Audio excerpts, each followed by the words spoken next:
السلام علیکم، کیا حال چال ہے؟ ٹھیک ٹھاک ہیں؟ اچھا، ایک واقعہ بڑا پیارا تھا، میں نے کہا آج آپ کو وہ بیان کر دوں۔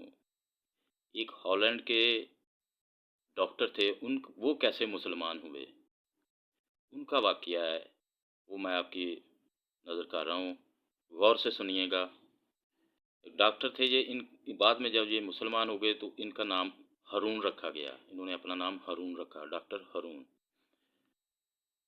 یہ ایک تنظیم بنانا چاہتے تھے، ان کے دل میں خیال آیا کہ ایک ایسی تنظیم بناؤں جو فیئرلی نیوٹرل ہو کے ہر انسانیت کی خدمت کرے، بے شک اس میں مسلم ہو یا غیر مسلم ہو، کسی بھی عقیدے کے ہوں، ان کے لیے یہ ایک تنظیم بنانا چاہتے تھے، جس میں وہ یہ چاہتے تھے کہ یہ نیوٹرل تنظیم ہو، ہر انسانیت کی یہ خدمت کرے نیوٹرل ہو کے۔ تو انہوں نے اس تنظیم یا جماعت بنانے کے لیے مختلف گروہ کی، مختلف مذہب کی بکس بھی اسٹڈی کی، ہر انسانیت بھی ان کا کیا لاجک ہے، ان کا کیا طریقہ کار ہے، اس کو سمجھنے کے لیے انہوں نے کچھ بکس بھی پڑھی۔ تو جب وہ مسلم بکس پہ آئے تو ان کے دل میں مسلمانوں کے لیے یہ آیا کہ یہ دہشت گرد ہیں، یہ بم بلاسٹ کرتے ہیں، یہ بڑے سخت طبیعت کے ہیں۔ تو اس لحاظ سے نا وہ ذرا تھوڑے سے پریشان تھے بھی ان کے لیے کیا کیا جائے، لیکن ان کے دل میں یہ تھا کہ یہ میں نے جماعت بنانی ہے۔ تو انہوں نے اپنے شیشے کے نیچے یہ موضوعات لکھ کے نا، وہ ڈاکٹروں کے آپ نے ٹیبل دیکھے ہوں گے تو نیچے رکھ دیتے ہیں یہ چیز لکھ کے، یا ہم بھی آفس میں ورکنگ کرتے تو اسٹکی لگا دیتے ہیں کہ یہ ہمارا مسئلہ ہے، اس کو ہم نے فلاں دن دیکھنا ہے۔ انہوں نے نا بھی نا ایک تھوڑا سا مضمون لکھ کے نا اپنے وہ ٹیبل کے شیشے کے نیچے رکھا ہوا تھا۔ تو اتفاق ایسا ہوا کہ ایک بزرگ مصر سے آئے ہوئے تھے ہالینڈ، ان کی طبیعت خراب ہو گئی، وہ اپنے علاج، جب اللہ تعالیٰ نے کسی کی دل میں یا کسی کو اللہ تعالیٰ نے درجات دینے ہوں یا کسی کے اوپر اللہ تعالیٰ کی رحمت نازل ہونی ہو تو اللہ تعالیٰ وسیلے بھی بنا دیتا ہے۔ تو وہ بزرگ بیمار ہوئے اور ان سے علاج کے لیے چلے گئے ان کے پاس۔ تو جب وہ ان کے پاس گئے، انہوں نے دیکھا بزرگوں نے بھی، انہوں نے شیشے کے نیچے یہ لکھا ہوا ہے کہ میں جماعت بنانا چاہتا ہوں، انگلش میں تھے، ان کو انگلش آتی تھی ان بزرگوں کو جو مصر کے تھے۔ تو انہوں نے وہ پڑھا اور پڑھ کے ان سے تھوڑی سی بات چیت کی۔ تو بات چیت کرنے کے بعد انہوں نے کہا کہ اگر آپ واقعی ایسا مسلمانوں کے لیے بھی کرنا چاہتے ہیں، دوسروں لوگوں کے بھی لیے کرنا چاہتے ہیں، تو آپ ایسا کریں، اگر آپ کے دل میں خدشات ہیں مسلمانوں کے لیے، یہ سخت ہیں یا دہشت گرد ہیں، تو آپ ہمارے پیارے نبی کریم صلی اللہ علیہ وسلم کی کو کبھی ٹائم ملے، موقع ملے تو ان کی سیرت ضرور پڑھیے گا۔ اسی طرح پھر وقت گزرتا رہا، کافی عرصے کے بعد ان کو کوئی ٹائم ملا، وہ اپنے گھر میں فارغ تھے صرف 10 منٹ کے لیے یا 15 منٹ کے لیے، جیسے انہوں نے لکھا ہے۔ تو انہوں نے نا نیٹ پہ سرچ شروع کی آپ صلی اللہ علیہ وسلم کی سیرت کے متعلق انگلش میں۔ تو جب پہلی حدیث آئی جس کا مفہوم اس طرح ہے کہ آپ صلی اللہ علیہ وسلم نے حضرت سلیمان فارسی اور حضرت بلال حبشی رضی اللہ تعالیٰ عنہ کو فرمایا کہ جلدی چلو، تو آپ ایک گلی سے گزرے، دوسری گلی تیز سے چلے، تو حضرت بلال حبشی رضی اللہ تعالیٰ عنہ بڑے پریشان ہوئے کہ آپ صلی اللہ علیہ وسلم نے کبھی اتنی تیز نہیں چلے تو آج بڑا تیز چل رہے ہیں، اللہ بہتر کرے، کیا ماجرا ہے۔ تو جب وہ آپ صلی اللہ علیہ وسلم دوسری تیسری گلی سے تیزی سے گزرے تو ایک عورت، بوڑھی عورت رو رہی تھی۔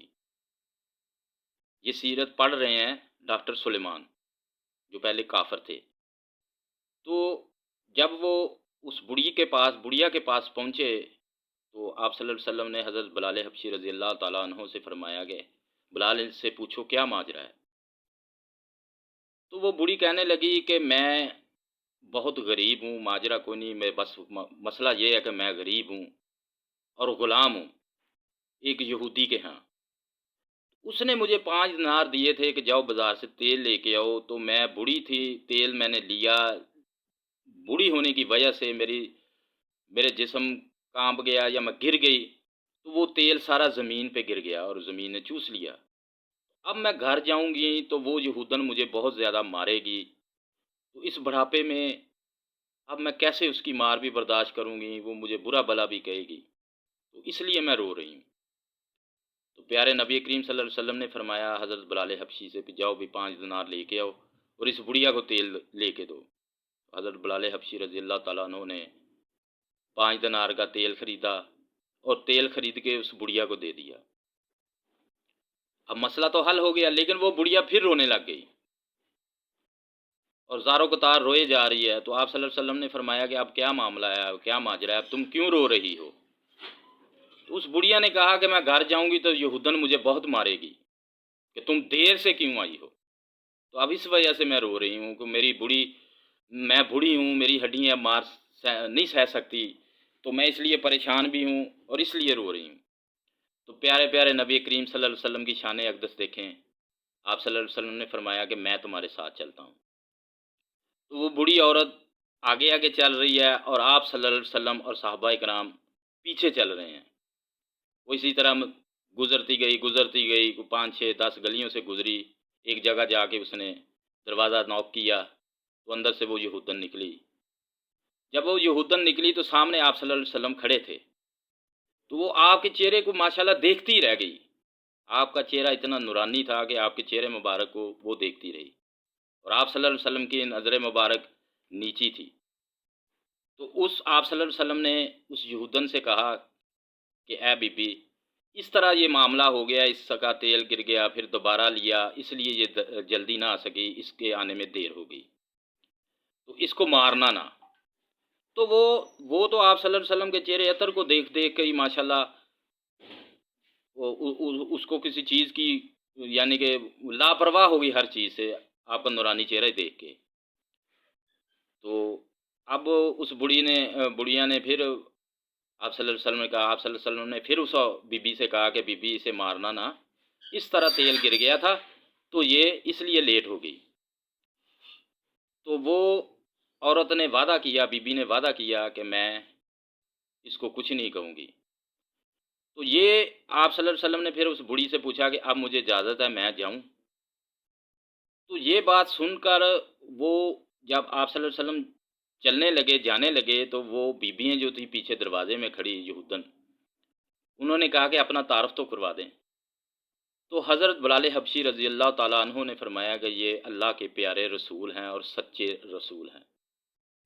تو وہ پھر بیبیاں کے دلوں میں اللہ تعالیٰ نے بھی رحم ڈال دیا، یا اللہ تعالیٰ جو ان کے دلوں پہ کفر کے تالے لگے ہوئے تھے اللہ تعالیٰ نے کھول دیے، تو وہ بیبیاں کہتے بھی ایسے نہ جائیں، آپ ہمارے گھر میں آئیں، ہمیں بھی آپ کے جو آنے کا تحفہ ہے وہ ہمیں بھی ملنا چاہیے۔ تو وہ بیبیاں بھی اسی وقت کلمہ پڑھ کے مسلمان ہو گئی۔ تو اسی طرح ادھر بیبیوں نے کلمہ پڑھا، اور ادھر جب یہ سیرت، پہلی سیرت ہی ابھی سنی، یہ سب احادیث مبارکہ کی اپنا جو کتابیں ہیں، مسلم ہے، بخاری ہے، سب میں ملتی ہے یہ حدیث۔ ادھر ڈاکٹر سلیمان نے بھی کلمہ پڑھ لیا۔ دیکھیں یہ ہمارے پیارے نبی کریم صلی اللہ علیہ وسلم کی سیرت کتنی پیاری ہے۔ آج ہم کہتے ہیں کہ ہم آپ صلی اللہ علیہ وسلم کے لیے گردنیں بھی کٹوا سکتے ہیں، یہ بھی کر سکتے ہیں، وہ بھی کر سکتے ہیں، لیکن ان کی سیرت کو نہ تو ہم پڑھتے ہیں اور نہ ان کا کہنا مانتے۔ دیکھیں مسجد میں بھی نہیں جاتے ہم، جو شریعت کے احکامات ہیں ان کی طرف بھی نہیں ہم جاتے۔ کوئی ویسے کام ہو جائے تو ہم کہتے ہیں یہ تو یار سنت ہے، لیکن عمل نہیں ہے۔ تو آپ سب بھائیوں سے درخواست ہے، بہنوں سے درخواست ہے کہ ہمارے پیارے نبی کریم صلی اللہ علیہ وسلم کی سیرت کو بھی پڑھا کریں۔ جب سیرت پڑھیں گے نا تو پھر ہمیں پتہ چلے گا کہ آپ صلی اللہ علیہ وسلم کی سیرت کیسی تھی، آپ کے اندر ہمارے لیے، اپنی امت کے لیے کیا فکر تھا۔ تو اللہ تعالی ہم سب کو سیرت پڑھنے کی اور اس پہ عمل کرنے کی توفیق عطا فرمائے۔ جزاک اللہ۔ السلام علیکم ورحمۃ اللہ وبرکاتہ۔